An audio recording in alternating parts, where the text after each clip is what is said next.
Hello everyone, সকলকে welcome জনাইছো YouTube channel happy home আসামলৈ। এই ভিডিওটিত আমি চাম দুখন স্কুলৰ টিচাৰৰ ভ্যাকেন্সি এডভাৰটাইজমেন্ট।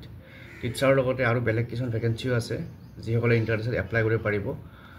গতিকে ভিডিওটো সকলোকে চাব আৰু যিসকলে ইন্টাৰেস্টেড এপ্লাই কৰিব পাৰিব আৰু যিসকলে চেনেলটো নতুনকৈ চাইছে সাবস্ক্ৰাইব কৰি ল'ব আৰু এনেকুৱা ধৰণৰ ভ্যাকেন্সি ইনফৰমেশন পাবৰ কাৰণে চেনেলটো জয়েন কৰি ল'ব। তো ইয়াত প্ৰথম এডভাৰটাইজমেন্টটো আহিছে মাইলছ ব্ৰনছন ৰেসিডেন্সিয়েল স্কুল, এখন ৰেপিউটেড প্ৰাইভেট স্কুল গুৱাহাটীত। আৰু ইয়াতে ভ্যাকেন্সি প্ৰথমতে আছে academic coordinator humanities and commerce. আৰু ইয়াৰ কাৰণে কেণ্ডিডেট উপযুক্ত কোৱালিফিকেশ্যন থাকিব লাগিব, ৰিকুইজিট কোৱালিফিকেশ্যন থাকিব লাগিব, লগতে এক্সপিৰিয়েঞ্চ। আৰু পোষ্ট গ্ৰেজুৱেট টিচাৰ বা পিজিটিৰ ভ্যাকেন্সি আছে কেমেষ্ট্ৰি, মেথমেটিক্স, জিঅ'গ্ৰাফি, এই তিনিটা সাবজেক্টৰ পিজিটি ভ্যাকেন্সি আছে। আৰু কোৱালিফিকেশ্যন পোষ্ট গ্ৰেজুৱেট আৰু বিএড, এই দুটা কোৱালিফিকেশ্যন থাকিব লাগিব। তাৰপিছত মিউজিক টিচাৰৰ ভ্যাকেন্সি আছে, music teacher Indian classical, western, instrumental, tabla, guitar, sitar, piano, violin, keyboard, dramatics, theatre, এইকেইটা মিউজিকৰ কেটেগৰীত মিউজিক টিচাৰৰ কাৰণে এপ্লাই কৰিব পাৰে। বাকী আৰু নন টিচিং কিছুমান আছে, lady swimming instructor, admission counsellor, head মালিক, গাৰ্ডেনাৰ, এইবিলাকতো এপ্লাই কৰিব পাৰে। আৰু ইয়াতে কৈছে যে preference will be given to experience candidates, higher attractive salary for deserving candidates.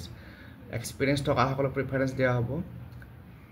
তাৰপিছত to join our dynamic team of education professional, please walk in with a CV and a recent passport size photograph on 29 June 2025।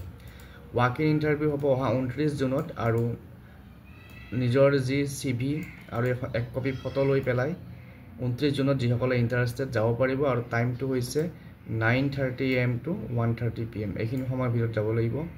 আৰু registration time দিছে 9 AM to 11 AM, অৰ্থাৎ 9টাতে পাব লাগিব interview দিনাখন। আৰু এড্ৰেছটো ইয়াত দিয়া আছে miles Bronson residential school, new airport road, নিয়াৰ LGBI এয়াৰপৰ্ট, বৰঝাৰ, গুৱাহাটী। ইয়াতে ফোন নম্বৰ কেইটামান দিয়া আছে আৰু ইয়াত আপোনালোকে এপ্লাই ফোন নম্বৰ কেইটাত কিবা ইনকুৱাৰী থাকিলে কৰিব পাৰে। তো এতিয়া আমি চাম এটা আমাৰ গভৰ্ণমেণ্ট ছেক্টৰৰ ভ্যাকেন্সি নটিফিকেশ্যন। আৰু এই ভ্যাকেন্সি নটিফিকেশ্যনটো আহিছে কস্তুৰবা গান্ধী বালিকা বিদ্যালয়, ওদালগুৰি জিলাত থকা কস্তুৰবা গান্ধী বালিকা বিদ্যালয়ত নিযুক্তিৰ কাৰণে এই নটিফিকেশ্যনখন আহিছে। আৰু BTAD এৰিয়াৰ কেণ্ডিডেটবিলাকে এপ্লাই কৰিব পাৰিব। ইয়াতে ভ্যাকেন্সি আছে full time assistant teacher political ছায়েন্সৰ দুটা ভ্যাকেন্সি আছে, এটা বড়ো মিডিয়াম, এটা আছামিজ মিডিয়াম। তাৰপিছত ফুল টাইম এছিষ্টেণ্ট টিচাৰ মেথমেটিক্সৰ এটা ভ্যাকেন্সি। তাৰপিছত এইটো আছামিজ মিডিয়ামত আছে। ইকনমিক্সৰ দুটা পোষ্ট আছে, বড়ো মিডিয়ামৰ আৰু আছামিজ মিডিয়ামৰ মিলি পেলাই। হেড টিচাৰ ইংলিছৰ দুটা ভ্যাকেন্সি আছে।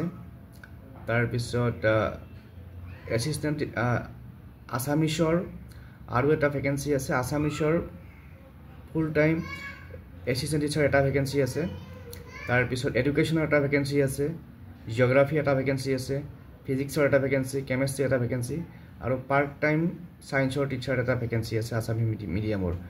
আৰু কোৱালিফিকেশ্যনটো কি লাগে জানে সকলোৱে, master degree in concern subject with BEd and higher secondary TET qualified, আৰু এক্সপিৰিয়েঞ্চ থকাসকলে প্ৰিফাৰেঞ্চ পায়।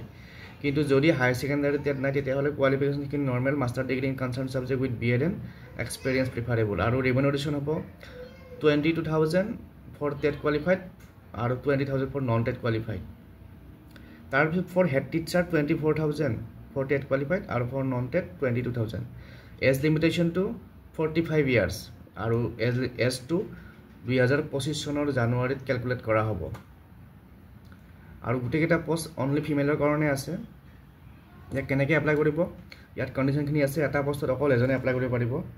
আৰু application and plain paper, application এটা ফৰ্মেটত বনাই পেলাই তাত থাকিব name of applicant, age, date of birth, gender, তাৰপিছত থাকিব social category, name of father, telephone number, name of mother, name of husband যদি মেৰিড হয়, এড্ৰেছ, পাৰ্মানেণ্ট এড্ৰেছ, তাৰপিছত address for communication, educational qualification, working experience, আৰু এক copy photo লগাই পেলাই তাৰ লগতে self attested copies of testimonials relating to education qualification experience etc লগাই পেলাই সাবমিট কৰিব লাগিব 5 জুলাইৰ ভিতৰত ক'ত জমা দিব ডিষ্ট্ৰিক্ট মিছন কোঅৰ্ডিনেটৰ সমগ্ৰ শিক্ষা ওদালগুৰি আৰু যিসকলক শ্বৰ্টলিষ্ট কৰা হ'ব শ্বৰ্টলিষ্টেড কেণ্ডিডেটৰ যিখন লিষ্ট সেইখন পাব্লিছ কৰা হ'ব 9 জুলাইত আৰু সেইদিনাখনে আপোনালোকে গম পাব কেতিয়া ডকুমেণ্ট ভেৰিফিকেশ্যন বা ইণ্টাৰভিউ হ'ব 9 জুলাইত গম পাব আৰু যিসকলে শ্বৰ্টলিষ্টেড হয় তেওঁলোকে ডকুমেণ্ট ভেৰিফিকেশ্যন কাম ইণ্টাৰভিউত